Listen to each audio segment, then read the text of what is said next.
We begin this afternoon in Vallejo, where a woman and an 8-year-old girl are in the hospital after being shot while they were driving. Our crime reporter Henry Lee spoke to a witness and the police chief there and is live now for us at the Vallejo Police Department with the very latest. And boy, such a scary incident for these two. Henry.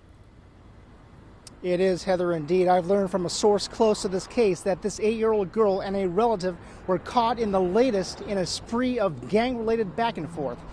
And these were apparently innocent victims.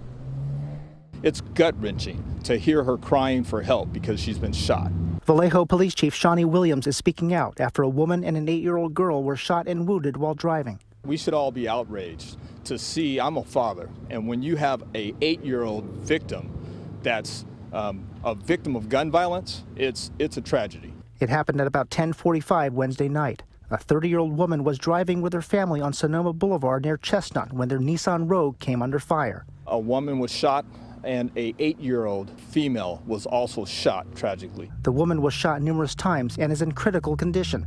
The girl was hit in the shin and foot and is expected to be okay. Oh my God, I didn't know that. But a child and a woman, that's shocking. Marco Sandoval was at home when he heard the gunfire. It sounded like automatic fire and slower detonations that were sounded like a louder caliber. At least 20 shots were fired. The side of this church was riddled with bullet holes, some smaller as from a rifle, the others much larger.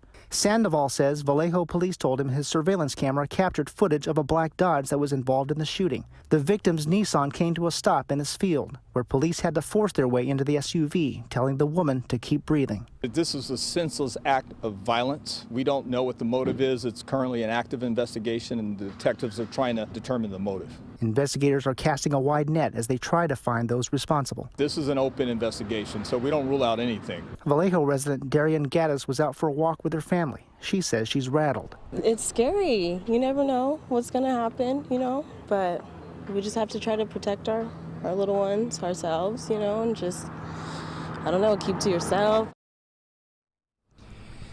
And I'm told these two victims were keeping to themselves, just minding their own business, driving when they were apparently caught up in the middle of this gang feud. Anyone with information is asked to call the Vallejo Police Department. Live in Vallejo, Henry Lee, KTVU, Fox 2 News. Yeah. So Henry, I know that police there are still investigating, but do they believe that these were people in two separate vehicles firing at each other, or were people in cars firing at others on the street? Yeah, they wouldn't say whether these shooters were on foot or in different vehicles, but I've learned that this crime scene actually extends for more than a block. 20 to 30 bullets were fired, and there was a big crime scene in the process. All right, our Henry Lee reporting live for us tonight. Hopefully those two, the woman and the little girl, will recover. Thank you, Henry.